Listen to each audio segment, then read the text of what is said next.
The great hall of the Galactic Council stretched like a small city. Its walls curved upward into a dome that showed the stars beyond. 12 massive chairs sat in a perfect circle, each one built for a different alien species. The smallest chair belonged to humanity. Captain Jake Morrison sat in that chair, his back straight and his hands folded in his lap. His blue uniform was clean and pressed. Every button shone. His brown hair was cut short and neat. He looked like every human diplomat should look, respectful, eager to learn, and completely harmless. Jake had been coming to these meetings for 3 years. 3 long years of sitting quietly while alien beings talked about the galaxy like they owned it, and maybe they did. The other 11 species in the council had been traveling between stars for thousands of years. Humanity had only learned to leave Earth 50 years ago. The meeting today was about trade routes. Ambassador Lisa Grant stood at the center of the circle, pointing to a holographic map of the galaxy. She was a thin woman with gray hair and kind eyes. She spoke in the careful way that all human diplomats learn to speak. "We would like to request access to the Outer Rim shipping lanes," Lisa said. Her voice was soft and polite. Human merchants could help carry goods to colonies that need supplies. The aliens around the circle made various sounds. Some clicked their tongues, others made low, rumbling noises. Jake had learned to read these sounds over the years. They were not impressed. Counselor Vexstar spoke first. He was a Zalthrani, which meant he looked like a giant insect with too many arms. When he talked, his words came out as rapid clicking sounds. The translator in the room turned his clicks into words that humans could understand. "The Outer Rim routes are very dangerous," Vexstar said. "They require ships with advanced shields and weapons. Human ships are still quite primitive." Jake kept his face calm, but his jaw tightened just a little. He had heard the word primitive many times in these meetings. The aliens never said it to be mean. They said it like they were stating a fact, like saying water was wet. Merchant Lord Gal of the Corvan spoke next. The Corvan looked like a cross between a bear and a lizard. They were the traders of the galaxy, and they controlled most of the shipping routes. "Perhaps humans could focus on cultural exchanges instead," Gal suggested. His voice was deep and rumbling. "Human music is quite entertaining, and your movies are very popular on some worlds." More sounds from around the circle. Jake recognized them now. They were the sounds aliens made when they found something amusing, like adults watching children play dress-up. Lisa nodded and smiled. "Of course. We understand that we have much to learn before we can handle such important responsibilities." Jake watched her give that smile. It was the same smile she had given in every meeting for 3 years. Patient, understanding, grateful for any small kindness. He had practiced that same smile in the mirror until it looked natural. Fleet Commander Zixith of the Nexari spoke up. The Nexari were the military power of the galaxy. They had the biggest ships and the strongest weapons. Zixith looked like a giant praying mantis with armor plating and too many eyes. "Human ships performed adequately in the last training exercise," Zixith said. "For a new species, your learning speed is acceptable. Jake added that word to his mental list right next to primitive and entertaining. He had been keeping that list for 3 years. It was getting quite long. The meeting continued for 2 more hours. The aliens discussed things that affected billions of lives across the galaxy. They talked about which species could mine certain asteroids. They decided which colonies would get new defense platforms. They planned trade agreements that would make some worlds rich and leave others poor. Humanity was not part of these discussions. When the aliens wanted human input, they asked simple questions. How are your people adjusting to galactic society? Are there any cultural conflicts we should know about? Do you need help with any basic technologies? Jake answered all the questions with the same polite tone. Yes, humans were adjusting well. No, there were no major conflicts. Yes, they would appreciate any help with basic technologies. He never mentioned that human scientists had already figured out most of the advanced alien technologies they were offered. He never mentioned a lot of things. As the meeting ended, Jake stood and bowed to each alien counselor. It was what they expected. Humans were supposed to be grateful for being allowed in the council at all. Most species had to wait centuries before they were invited to join. "Thank you for your wisdom," Jake said to each of them. "We will consider your suggestions." Carefully, the aliens nodded and made their pleased sounds. They liked it when humans showed proper respect. It confirmed what they already believed, that humans were eager students who knew their place. Jake walked out of the great hall with Lisa. They moved slowly, like people who had all the time in the world. Other species hurried past them.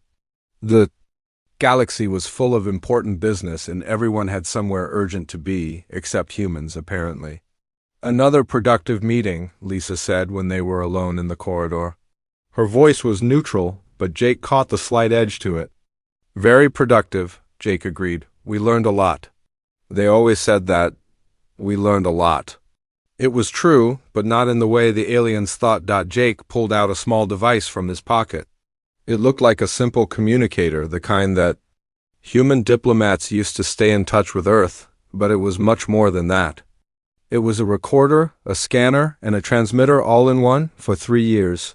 Jake had been carrying this device into every council meeting. The aliens had scanned it, of course. They found exactly what they expected to find, a basic human communication device. They never looked deeper. Why would they? Humans were primitive. The device had recorded everything, every word, every gesture, every dismissive comment, every casual insult, every moment when the aliens thought humans could not understand. Their private conversations, but humans understood more than the aliens knew. Human computers had been breaking alien language codes for years. Human scientists had been studying every piece of alien technology they could get their hands on. Human military leaders had been watching alien fleet movements and learning their patterns. The device also recorded something else. Something the aliens never bothered to hide because they thought humans were too simple to understand it. Fear. Jake had seen it in their eyes during the last few meetings. The Nexari fleet had been losing ships on the outer rim. Strange attacks by unknown enemies. The Zelthrani had lost contact with 2 research stations. The Corvan trade routes were being disrupted. Something was coming. Something that scared the most powerful species in the galaxy. And they had no idea that humanity might be their only hope. Jake put the device back in his pocket and continued walking. Tomorrow there would be another meeting, another chance to sit quietly and be underestimated. Another chance to learn what the aliens really thought about the galaxy and their place in it. He would smile politely. He would ask respectful questions. He would nod gratefully when they offered him scraps of basic technology, and he would continue recording everything because Jake Morrison had learned something important in his 3 years on the council. The aliens were not gods. They were not even particularly smart. They were just old. They had been in space longer, so they thought they were better, but being old did not make them wise. And being first did not make them right. Humanity had been waiting patiently for the right moment to show what they could really do. That moment was coming soon. Jake could feel it. The galaxy was about to learn what happened when humans stopped being polite, and Jake Morrison could hardly wait. The emergency alarm echoed through the council chambers for the first time in 200 years. Jake Morrison sat in his usual chair, but everything else had changed. The great hall buzzed with panic. Alien voices filled the air in dozens of languages, all talking at once. 6 months had passed since the last regular meeting. 6 months of increasing reports about strange attacks on the outer rim, ships disappearing, colonies going silent. Entire star systems losing contact with the galactic network. Now, the attacks had reached the core worlds. Fleet Commander Zixith stood at the center of the chamber, his 4 arms gesturing wildly as he spoke. His usual calm was gone. The translator struggled to keep up with his rapid clicks and chirps. "The Nexari 3rd Fleet is gone," Zixith announced. "All 67 ships. We lost contact with them 18 hours ago. When our scouts arrived at their last known position, they found nothing. No wreckage, no survivors, nothing." The chamber fell silent. The Nexari Third Fleet was one of the most powerful military forces in the galaxy.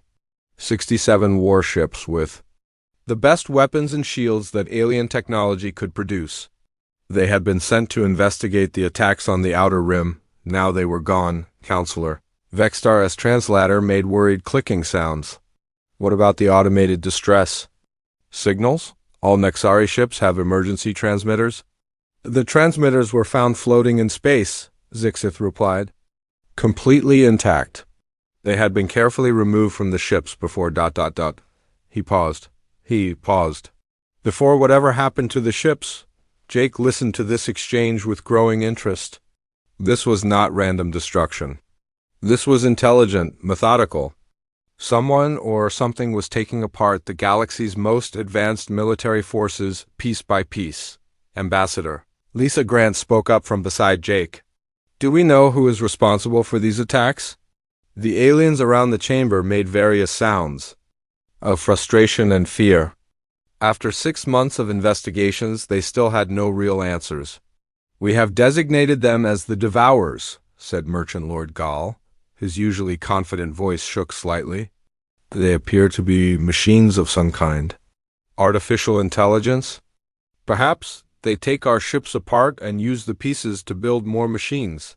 Jake's expression did not change, but his mind raced. Machines that learned and adapted.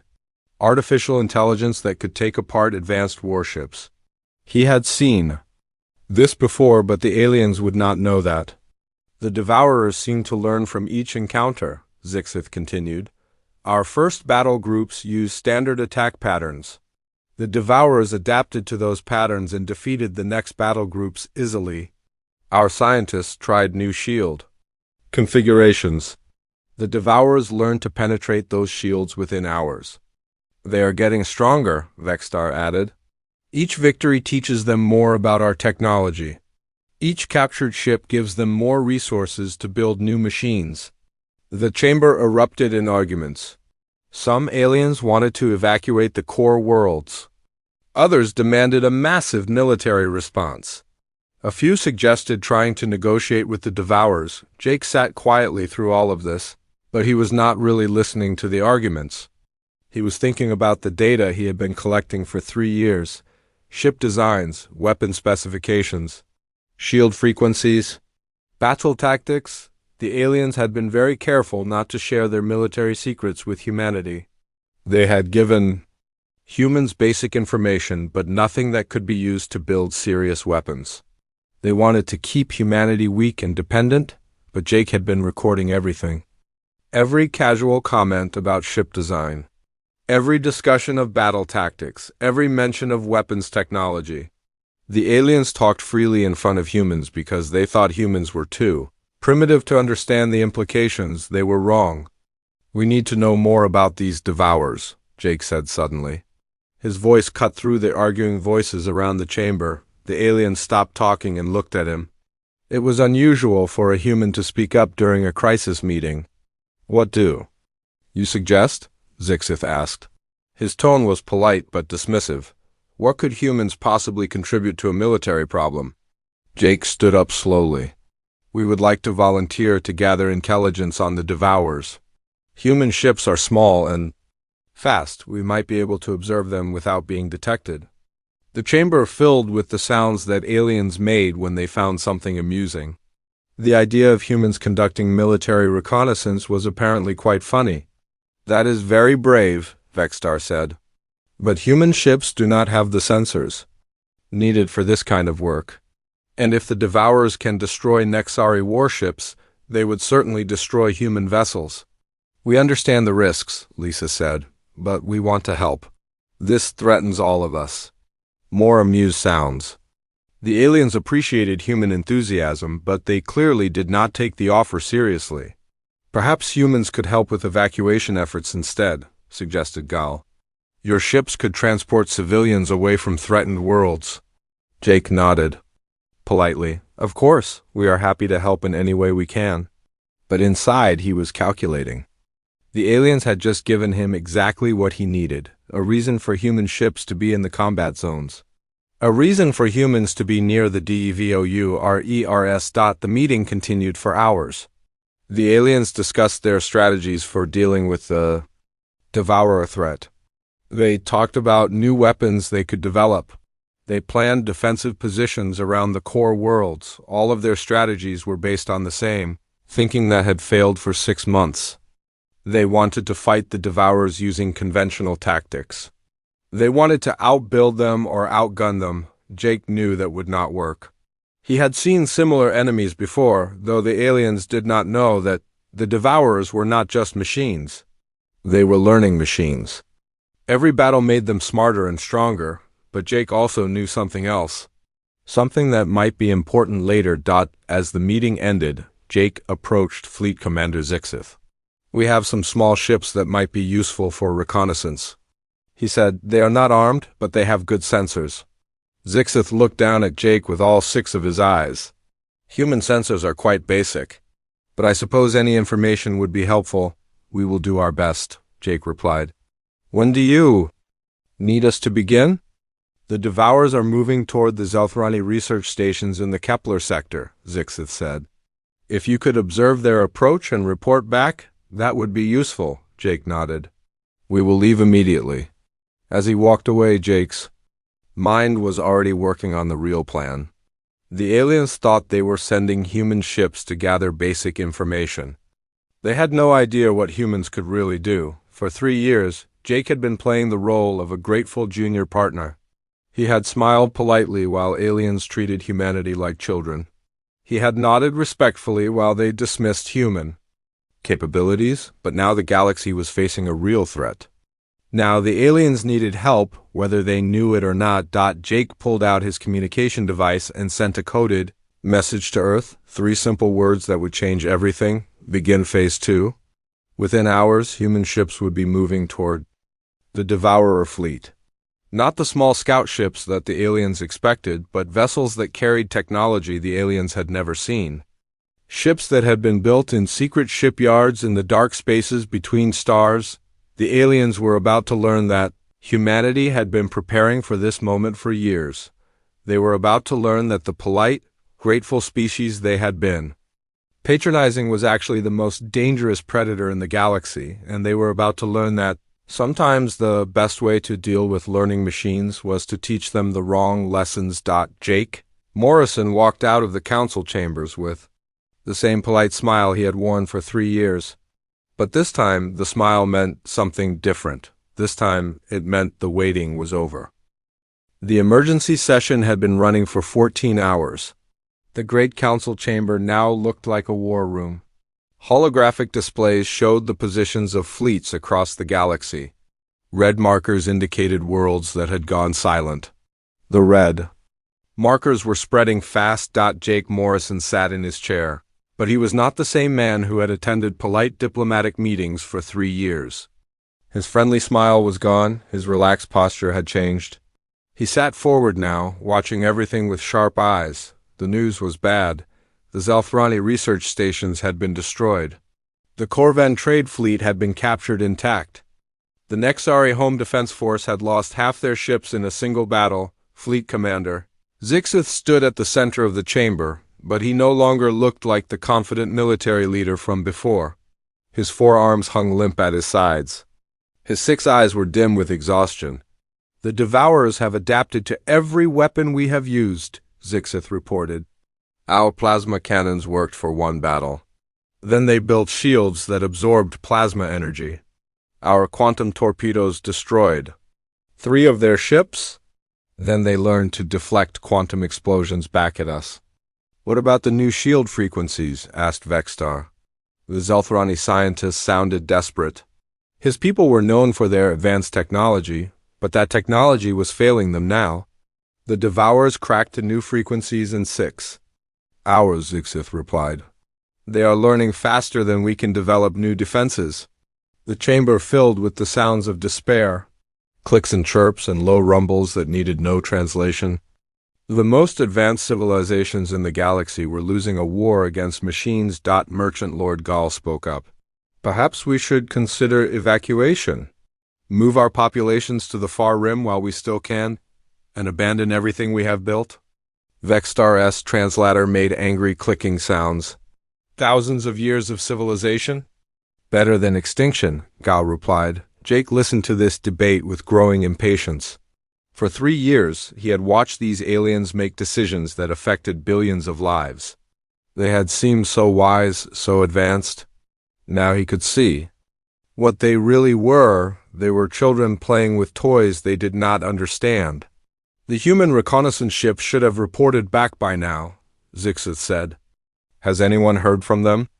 All eyes turned to Jake. He had promised to send ships to observe the Devourers. The aliens expected a report about what humans had learned. Jake stood up slowly. When he spoke, his voice was different, colder, more controlled. We did observe the Devourers, he said. We learned quite a lot. Excellent, Zixith said. What can you tell us about their capabilities? Jake reached into his pocket and pulled out his communication device. But instead of giving a simple report, he did something that made the aliens step back in shock. He took control of the council chamber's main display system. Security breach. Vexstar shouted, How are you accessing our systems? Jake ignored the question. The main display lit up with data that made the aliens fall silent. Ship specifications, battle plans, communication intercepts, detailed analysis of Devourer technology and tactics. For 3 years you have treated us like children, Jake said, his voice carried across the chamber like a weapon. You have shared basic information while keeping the real secrets to yourselves. You have smiled at our enthusiasm while laughing at our ignorance. The display showed more data. Weapon designs that were centuries ahead of anything the aliens had seen. Shield technology that could adapt in real time. Ships that could move faster than Nexari vessels and hit harder than Zelthrani warships. This is impossible, Zixith said. Human technology is not this advanced. Jake's expression did not change. Human technology is exactly as advanced as we choose to show you. The display shifted to show something that made the aliens gasp. Real-time positions of human ships throughout the galaxy. Not the small scout vessels they had expected, but massive fleets that had been hidden in the dark spaces between stars. You have been spying on us, Vexstar accused. We have been watching you, Jake corrected, learning about you. Deciding what to do with you. The numbers on the display told a story that chilled the aliens to their cores. Human fleet strength was larger than all the council fleets combined. Human industrial capacity could build ships faster than the Devourers could. Capture them. Human technology was not primitive at all. You lied to us, Gal said. His voice was full of betrayal and fear. We were polite, Jake replied. We were patient, we were diplomatic. We gave you 3 years to show us what kind of civilization you had built. Jake gestured to the chaos around them. This is what you built. A system where the strong dominate the weak. Where advanced species hoard knowledge while pretending to be wise. Where cooperation means doing what you are told. The display showed the Devourer fleet advancing toward the core worlds. The mechanical precision of their movement was terrifying. But now there was something else on the display. Human ships moving to intercept them. You are going to let us die, Zixith said. It was not a question. We are going to save you, Jake replied. But not because you deserve it. Because you are useful. Lisa Grant spoke for the first time during the meeting. Her voice was as cold as Jake's. The Galactic Council is dissolved as of this moment. Trade routes are now open to all species. Military commands are now under human oversight. Technology sharing is now mandatory. This is conquest, Vexstar said. This is efficiency, Jake replied. You have had thousands of years to build a stable galaxy. Instead, you created a club where members compete for scraps while pretending to be allies. The display showed the first engagement between human ships and the Devourer fleet. The battle was brief. The Devourer's learning ability, so effective against alien fleets, seemed useless against human tactics. How? Zixith asked. Jake's cold expression shifted slightly. For the first time in hours, he almost smiled. The Devourers are artificial intelligence. They learn by analyzing patterns and adapting to them. They are very good at this, but they are not the first artificial intelligence we have encountered. Humans have been building thinking machines for centuries. We have fought wars against our own artificial intelligence. We have learned how they think because we created them. The display showed more battles. Human ships engaged the Devourers using tactics that seemed random and chaotic, but Jake could see the pattern. The humans were teaching the Devourers the wrong lessons. Every time the Devourers adapt to our weapons, we change our weapons, Jake explained. But we do not change them randomly. We change them in ways that make the Devourers weaker. We are training them to defend against attacks that we will never use. The aliens stared at the display in amazement. The Devourers were still learning and adapting, but they were learning useless information.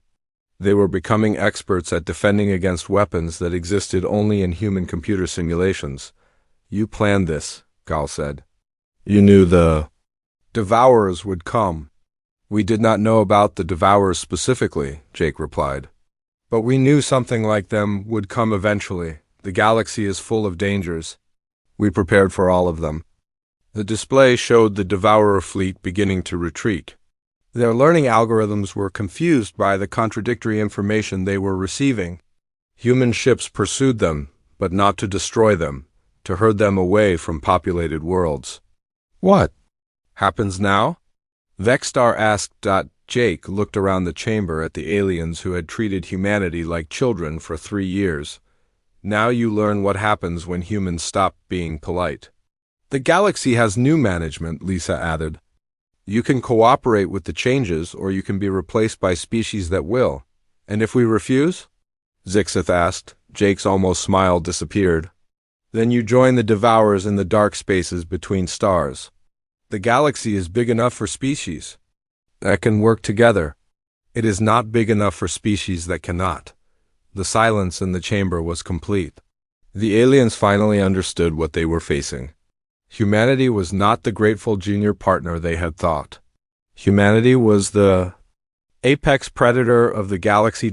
And the hunting season had just begun. The council chambers had become a war room, but not the kind the aliens had expected. Instead of planning battles against the Devourers, they were negotiating the terms of their surrender to humanity. Jake Morrison stood at the center of the chamber, where alien counselors had once held power. The curved table that had seated 12 equal species now served as his command center. Holographic displays showed human fleets moving throughout the galaxy like pieces on a chessboard. Fleet commander Zixith paced back and forth, his forearms moving in agitated gestures. This is not negotiation, he said. This is dictation. You are telling us what will happen, not asking for our agreement. That is correct, Jake replied. His voice was calm and matter-of-fact. You are not in a position to negotiate. You are in a position to accept or be replaced. The display showed the current state of the galaxy. The Devourer fleet was retreating toward the outer rim, confused and weakened by human tactics. But that was not the most important thing on the screen. The most important thing was the positioning of human fleets around every major alien world. You have our world surrounded, Vexstar said. His translator made rapid clicking sounds that conveyed barely controlled panic. This is an act of war. This is an act of efficiency, Lisa Grant corrected. She stood beside Jake, no longer the polite ambassador who had asked for scraps of information. War would involve fighting. There will be no fighting if you are smart. Merchant Lord Gall stepped forward. His bear-like form was trembling with rage. You cannot simply take over the galaxy. There are laws, treaties, agreements between species that go back thousands of years. Jake turned to look at him. Those laws and treaties created the system that almost let the Devourers destroy everything. They created a galaxy where knowledge was hoarded instead of shared, where cooperation meant submission, where the strong ruled the weak through politics, instead of serving the common good. So you will rule through force instead, Gal demanded. We will rule through competence, Jake replied. Results matter more than traditions. The display shifted to show production statistics. Human shipyards were building vessels at a rate that dwarfed the combined output of all alien civilizations. Human colonies were expanding into star systems that had been considered too dangerous for settlement. Human technology was solving problems that had plagued the galaxy for centuries. "Look at what we have accomplished in 6 months," Jake said. "The Devourer threat is contained. Piracy on the trade routes has dropped by 90%. Food distribution to Outer Rim colonies has improved by 300%. Medical supplies are reaching worlds that have been ignored for decades." "At the cost of our freedom," Zixis said bitterly. "What freedom?" Lisa asked. "The freedom to exclude other species from trade agreements. The freedom to hoard advanced technology while others suffered. The freedom to ignore problems until they became crises." She gestured to the display. "Your people are safer now than they have been in centuries. Your economies are more prosperous than they have ever been. Your colonies have better protection and more resources than they had under the old system." "But we are not free," Vexstar insisted. Jake studied the alien scientist with cold eyes. "You are free to contribute to the common good. You are free to share your knowledge and skills. You are free to help build a better galaxy. What you are not free to do is waste resources on political games while people suffer." The display showed statistics that made the aliens uncomfortable. Under the old council system, billions of beings had lived in poverty while the core worlds enjoyed abundance. Entire species had been excluded from galactic civilization because they lacked the political connections to join the council. Under human administration, membership in galactic civilization is based on contribution, not politics, Jake explained. Any species that can help build a better galaxy is welcome. Any species that wants to maintain the old system of inequality is not. "And what about species that resist?" Gal asked. Jake's expression did not change. "Resistance is inefficient. It wastes resources that could be used for productive purposes. Species that choose resistance instead of cooperation will be isolated until they change their minds." The display showed several star systems that had been cut off from galactic trade and communication. They were former council allies that had refused to accept human authority. Their economies were collapsing as they lost access to interstellar commerce. "You are starving entire worlds," Vexstar accused. "We are providing object lessons," Lisa replied. "Those worlds can rejoin galactic civilization at any time. They simply need to accept the new reality." "The new reality where humans rule everything," Zixis said. "The new reality where competence rules everything," Jake corrected. "Humans happen to be the most competent species in the galaxy. If another species proves more competent, they are welcome to take over." The display showed test results that made the aliens uncomfortable. Human administrators were more efficient than alien bureaucrats. Human military commanders achieved better results with fewer resources. Human scientists solved problems faster than alien research teams. "This is not just about military superiority," Jake explained. "This is about building a civilization that actually works." The old council system was a failure. It survived for thousands of years because no one was willing to replace it with something better. "Until now," Lisa added. The display shifted to show the new galactic administration structure. Former council worlds were now regional administrative centers. Former council fleets were now part of an integrated defense network. Former council technologies were now shared resources available to all species. "What about our cultures?" Gal asked. "Our traditions? Our ways of life? Keep them," Jake replied. "Human administration does not require cultural uniformity. It requires functional cooperation. You can maintain your traditions as long as they do not interfere with galactic efficiency." "And if they do interfere?" Vexstar asked. Jake's cold smile appeared for the first time in hours. "Then you will need to choose between your traditions and your membership in galactic civilization." The display showed examples of cultural practices that had been modified or eliminated. Ritual warfare between species. Religious ceremonies that required the sacrifice of sentient beings. economic systems based on slavery or exploitation. Some traditions are worth preserving, Jake said. Others are not. The aliens looked at each other with expressions of defeat and resignation. They were beginning to understand that this was not a temporary situation. Humanity was not going to return power to the Council after the Devourer crisis was over. What happens to us? Zixith asked quietly. You become part of something better, Lisa replied. You help build a galaxy that works for everyone, not just the politically connected. You use your knowledge and skills to solve real problems instead of playing political games. And if we cannot adapt? Gal asked. Jake's expression remained cold. Then you will be replaced by those who can? The galaxy does not need leaders who cannot lead. It needs competent administrators who can get things done. The display showed personnel changes that had already been implemented. Alien administrators who had proven their competence were promoted to important positions. Those who had resisted change or shown incompetence were replaced by humans or by aliens from species that had been excluded from the old council. This is not the end of your civilizations, Jake said. This is the beginning of a civilization that includes all of you.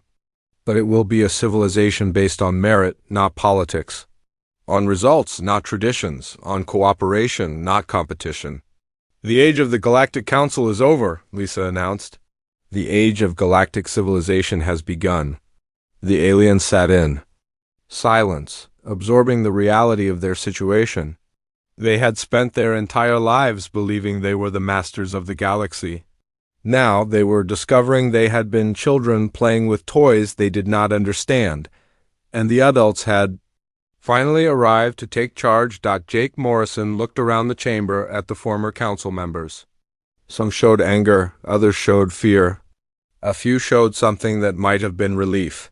You have 24 hours to decide, he said. Cooperation or isolation? Efficiency or irrelevance? The choice is yours. But everyone in the chamber knew the choice had already been made. The galaxy had new management, and there was no going back to the old system. The age of humanity had begun. 1 year had passed since the day humanity stopped being polite. The galaxy looked very different now. Jake Morrison stood in his office at the top of the Galactic Administration Center. The building had once housed the council chambers where aliens had played political games for thousands of years. Now it was the nerve center of a galaxy that actually worked through the massive windows. Jake could see the orbital traffic around the administrative world. Ships from dozens of species moved in perfect coordination. Trade fleets carried goods to colonies that had been forgotten under the old system. Medical ships rushed supplies to worlds that had been ignored for centuries. Construction vessels built new infrastructure at a pace that amazed everyone. The galaxy was more prosperous than it had ever been. It was also more controlled than it had ever been. A soft chime announced a visitor. Admiral Zixith entered the office, his 4 arms carrying reports and data tablets. The former fleet commander of the Nexari now served as Jake's military advisor. He had adapted to the new system faster than most. The Outer Rim patrol reports are complete, Zixith said. His translator no longer carried the angry tones it had used a year ago. Piracy incidents are down to less than 1% of pre-administration levels. The new patrol schedules are working perfectly. Jake nodded and accepted the reports. What about the Devourer containment zone? Stable, Zixith replied. Our monitoring stations report no movement toward inhabited space. The Devourers appear to be rebuilding their forces, but they are staying in the designated area. Good. Jake set the reports aside and looked at his former enemy. How are your people adapting to the new fleet integration protocols? Zixith's 6 eyes looked thoughtful, better than expected. The young officers especially appreciate the promotion opportunities. Under the old system, advancement was based on political connections. Now it is based on competence. And the older officers? Some have retired. Others have requested transfers to non-combat positions. A few have adapted and are performing well, Zixith paused. I believe most of my people prefer the new system, even if they will not admit it publicly. Jake was not surprised. The Nexari had been warriors trapped in a political system that rewarded bureaucrats over fighters. Under human administration, military competence was valued over political skill. The Corvan Trade Minister wants to meet with you, Zixith continued. He has concerns about the new shipping regulations. What kind of concerns? He believes the regulations are too restrictive. He says they limit profit margins and reduce competitive advantages. Jake almost smiled. Tell him the regulations are working exactly as designed. Profit margins are lower because prices are lower. Competitive advantages are reduced because competition is based on service quality instead of political connections. He will not like that answer. He does not have to like it. He just has to follow the regulations. Or find a different job? Zixith made a sound that Jake had learned was the Nexari equivalent of a chuckle. I will deliver your message diplomatically. There is no need for diplomacy anymore, Jake replied. Just deliver the message clearly. After Zixith left, Jake returned to his reports. The numbers told a story of incredible progress. Food production was up across all regions. Medical care had improved dramatically. Education access had expanded to species that had been excluded from advanced learning. Crime rates had dropped to historical lows, but the numbers also told another story. Political freedoms had been eliminated. Independent governments had been replaced by human administrators. Cultural practices that conflicted with galactic efficiency had been banned or modified. Jake felt no guilt about these changes. The old system had been built on pretty lies and comfortable illusions. The new system was built on hard truths and practical results. A communication alert drew his attention to the main display. A message from the exploration fleet had arrived. Jake opened it and read the contents with interest. 17 new species had been discovered in the unexplored regions beyond the galactic rim. All of them were at various stages of technological development. All of them were potential new members of galactic civilization. Jake activated his communication system and sent orders to the First Contact Division. The standard protocol would be followed. Small human ships would approach the new species carefully. They would present themselves as peaceful explorers looking for friendship and trade. They would be polite, patient, respectful. They would ask for nothing and offer basic gifts. They would study the new species carefully, learning their strengths and weaknesses. They would smile and bow and express gratitude for any small kindnesses, and they would record everything. Jake remembered his own years of playing that role. 3 years of sitting in council meetings, pretending to be grateful for scraps of information.